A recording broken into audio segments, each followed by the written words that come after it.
Hello guys welcome back to my channel. तो আজিৰ ভিডিঅ'ত মই আপোনালোকক আজি অৰ্থাৎ ডেট হৈছে 18 এপ্ৰিল 2024 কোনখিনি ষ্টকছত আপোনালোকে ইন্ট্ৰাডে ট্ৰেড ল'বলৈ পাৰে তাকে দেখাবলৈ মই আজিৰ ভিডিঅ'টো আগবঢ়াই লৈ আনিছোঁ। তো বৰ্তমান সময় হৈছে 9:04।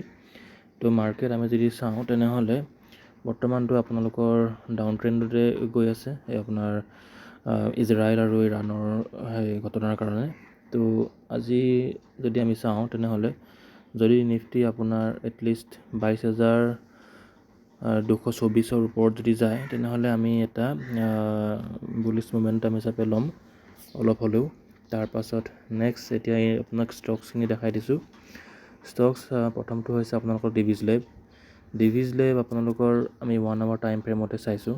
ইয়াত যদি আপোনালোকে এটা ফ্লেগ পেটাৰ্ণ হিচাপে আমি ক'ব লাগে বুলিছ ফ্লেগ পেটাৰ্ণ, ঠিক আছে, ওপৰলৈ গৈ এই বৰ্তমান তললৈ আহিব ধৰিছে।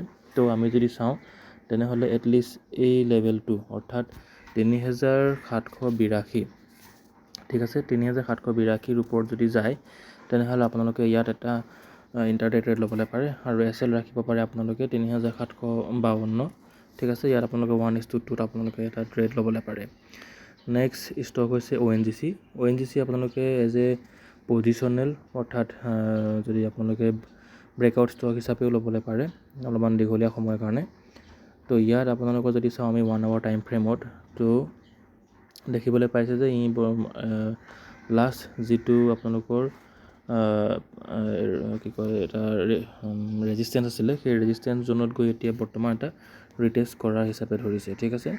তো এই যদি 285 ওপৰত যদি যায় অৰ্থাৎ এই যিটো লাষ্ট যিটো 1 আৱাৰ কেণ্ডেল আছিলে, লাষ্ট এই যিটো ৰেড কেণ্ডেলটো আছিলে, এই ৰেড কেণ্ডেলটোৰ ওপৰত যদি গৈ এটা ষ্টক যদি আপোনালোকে ছাষ্টেইন কৰে 285 মানত তেনেহ'লে আপোনালোকে ইয়াতো এটা ট্ৰেড ল'বলৈ পাৰে আৰু আপোনালোকে এছ এল ৰাখিব পাৰে এই 282 লেভেলৰ তলত, ঠিক আছে। ইয়াতো আপোনালোকে এটা 1:2 ট্ৰেড ল'বলৈ পাৰে। তাৰপাছত নেক্সট হৈছে HDFC বেংক। বহুত ধুনীয়া হৈছে, এইটো আপোনালোকে লং টাৰ্ম হিচাপে ৰাখিবলৈ পাৰে বৰ্তমান, কাৰণ এই ৰিভাৰ্চেল দিছে তলৰ লেভেলৰ পৰা, ঠিক আছে।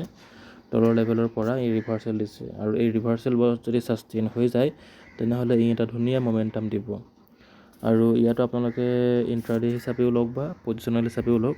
এই 1510 লেভেলটোৰ তলত যদি আহি যায় তেনেহ'লে আপোনালোকে ইয়াত ট্ৰেড নল'ব। আৰু যদি লাষ্ট যিটো 1 আৱাৰ কেণ্ডেল আছিলে এইটো 16 এপ্ৰিলৰ 15:15, তো এই যদি লেভেলটো এই কি কয় কেণ্ডেলটোৰ ওপৰত যদি যায় তেনেহ'লে ইয়াত আপোনালোকে এটা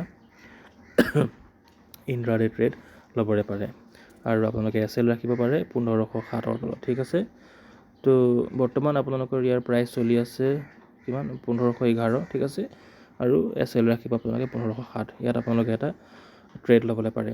চ' গাইজ আজিলৈ ইমানে। তো লেটছ চি হোৱাট হেপেন।